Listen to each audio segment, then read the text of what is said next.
కానీ నాశనం వస్తుంది, అర్థమవుతుందా? జాగ్రత్త కూడా చాలు. కొన్నిసార్లు బిడ్డకి అన్నీ ఎక్కువ బుర్రకి, తప్పు చేస్తే అమ్మ కొడుతుంది చాలు. కొన్నిసార్లు అమ్మ కర్ర చూపించాలి అంతే చాలు. చాలామంది అమ్మలకి కర్రలేంటి గరిటెలు.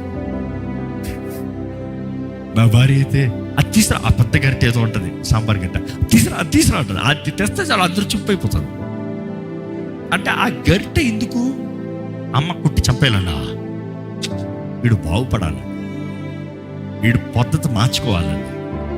దేవుడు మనకి గద్దింపులు ఇచ్చేది కూడా ఇదిగో ఇలాగ ఉంది. కానీ ఆయన ఉగ్రతని తట్టుకోగలిగింది ఎవరూ లేరు, ఎదురించగలిగింది ఎవరూ లేరు, ఆపగలుగుతానికి ఎవరికి సాధ్యం కాదు. ఎందుకంటే సృష్టికర్తే సృష్టిని నాశనం చేస్తానని నిర్ణయించుకుంటే ఎవడు ఆపగలుగుతాడు? సింపుల్. అనుకో చూడు, నీ ఇల్లు నువ్వు కోల్చాలనుకుంటున్నావు, ఎవడు నేను ఆపేది? ఎవడన్నా సరే నా ఇల్లు రా, నువ్వెవడరా వచ్చి మాట్లాడతావు?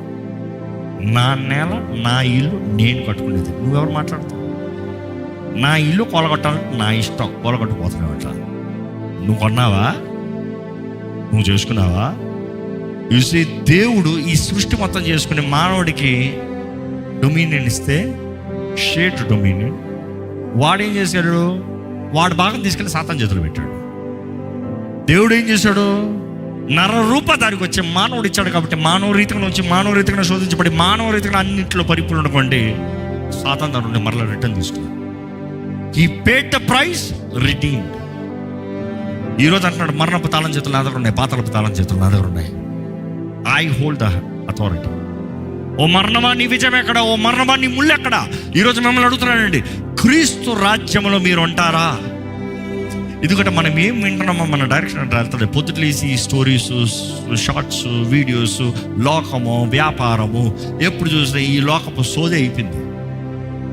దేవుని వాక్యం అంటే అయ్యో దేవుని రాజ్యం గురించి కొంచెం ఇన్ఫర్మేషన్ తెలుస్తుంది.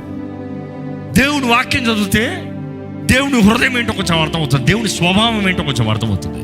ఈరోజు మిమ్మల్ని అడుగుతున్నా, నీకు ఇవ్వబడిన కాలము, సమయము, తరుణాన్ని సద్వినియోగపరుచుకో, లేకపోతే అయ్యో స్థితిగతులు. దయచేసి తలలో ఉంచుతామా, ప్రార్థన చేద్దాం.